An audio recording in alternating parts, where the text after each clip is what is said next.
Fala aí, pessoal, beleza? Então tá, ó, seguinte. Como que funciona essa eleição nos Estados Unidos, onde em 2000 o Bush foi menos votado e mesmo assim foi eleito, e o Trump em 2016 também menos votado, acabou sendo eleito? Nos Estados Unidos ao contrário, quem é menos votado acaba sendo eleito? Como que funciona esse esquema aí? Se você quer entender um pouco mais sobre isso, e muito mais sobre geografia, geopolítica, atualidades, notícias, enfim, tudo para se manter sempre bem atualizado, já se inscreve no canal, deixa o seu like e compartilha esse vídeo, que eu, professor Ricardo, conto muito com a sua ajuda. Belezinha? Então tá. Cara, vamos direto e reto ao assunto aqui, ó. A primeira grande diferença é que nos Estados Unidos as eleições elas são opcionais, o voto é facultativo, você não é obrigado a votar. Isso muda um pouco o programa eleitoral, porque você não tem que convencer o cara a gostar de você. Você tem que convencer o cara a gostar de você a ponto dele querer sair de casa para colocar o seu nome na urna. Diferente daqui do Brasil, né? Ah, tenho que votar, meu? Ah, eu vou votar naquele cara lá, vai. Peguei o santinho ali na rua, vou votar. Não, nos Estados Unidos, se o cara não... se ele não odeia o opositor, ou se ele não gosta muito de você, se ele é meio indiferente, ele simplesmente não vai votar. Isso polariza, isso deixa as eleições um pouco mais fervorosas, digamos assim, tá bom? A grande diferença está no sistema de colegiado que existe nos Estados Unidos. Como que funciona? Quando os Estados Unidos, pegar um pouquinho do histórico, né, para a gente conseguir entender. Quando os Estados Unidos finalmente conseguiram a sua independência em 1776, eles elaboraram uma nova forma de eleger um cara, não um rei, porque monarquia estava meio demodê, fora de moda e tal, mas um representante que ia ser eleito ali pela população, mas ia ter um período definido. Ou seja, o que a gente conhece hoje como presidente, tá bom? Dentro desse contexto, a população, os grandes líderes da época pensavam que a população em geral, sem acesso à informação, rede de comunicação, internet, televisão, não teria uma consciência nacional para conseguir escolher os seus representantes. Então ficou definido que cada um dos estados elegeria deputados e esses delegados, que seriam responsáveis por eleger o presidente. Dentro da Constituição americana ficou definido então que cada estado definiria quem seriam os delegados responsáveis por eleger o presidente, tá bom? Aconteceram uma série de mudanças ao longo do século XIX, século XX, tudo tal, mas fato é que até hoje esse sistema de delegados ele continua. Então, antes das eleições, a gente tem ali as primárias tal, cada um dos estados define quem vão ser os delegados. Então a gente tem o Partido Republicano e o Democrata, que são os dois maiores.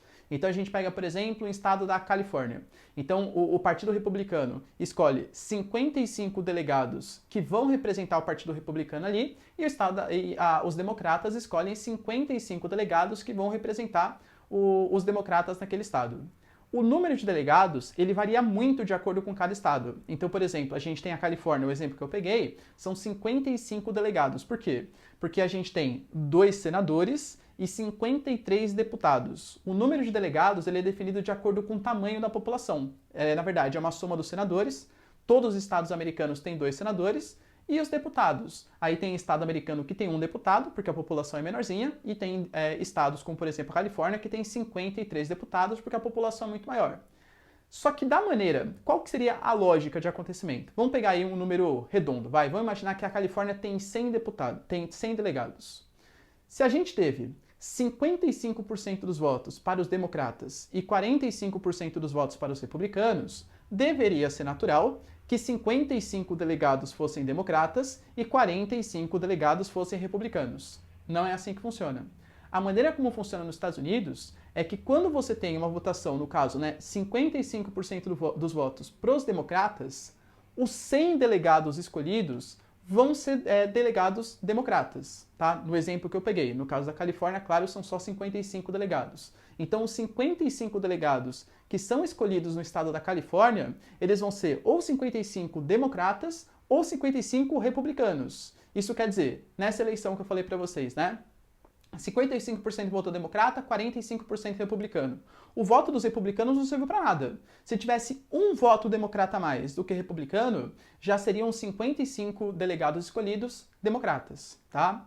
Professor, isso é um sistema justo? Da maneira como é feito nos Estados Unidos, obviamente a gente percebe que isso reflete um pouco uma desigualdade principalmente nos estados do sul, tá?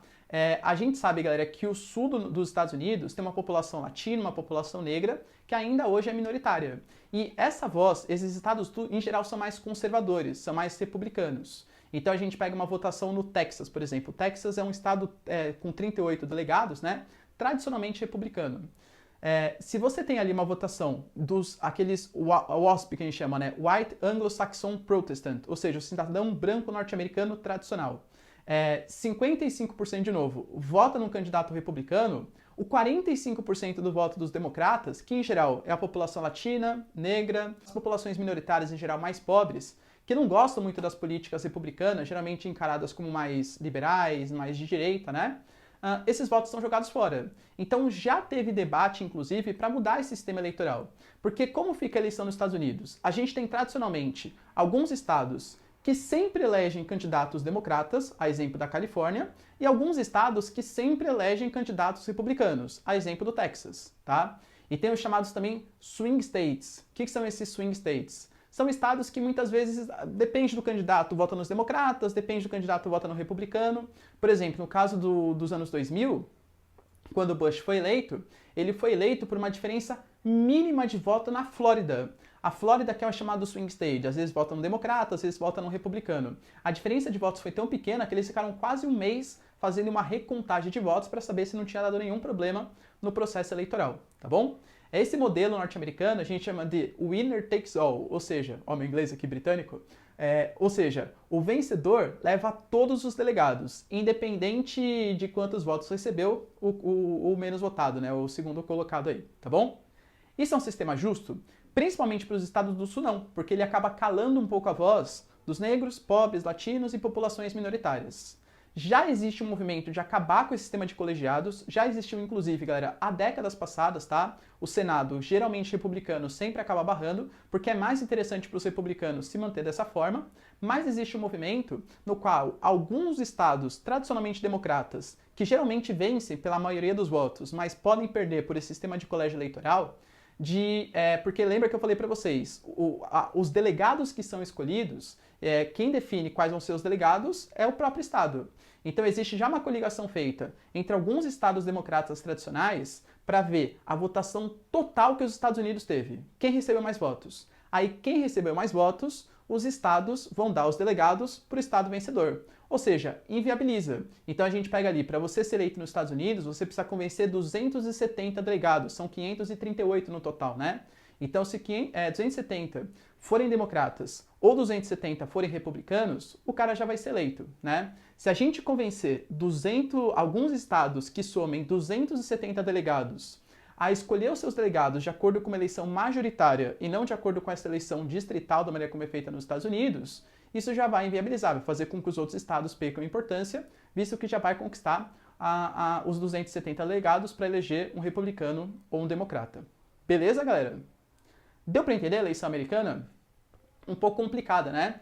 Existem vários sistemas, várias tentativas de mudar, mas fato é, galera, que em geral os candidatos eles tentam brigar mais nos chamados swing states, nos estados que podem representar algum tipo de mudança. O Trump, por exemplo, fazer propaganda na Califórnia dificilmente vai mudar alguma coisa. Da mesma maneira como o Biden fazer propaganda no Texas dificilmente vai mudar alguma coisa.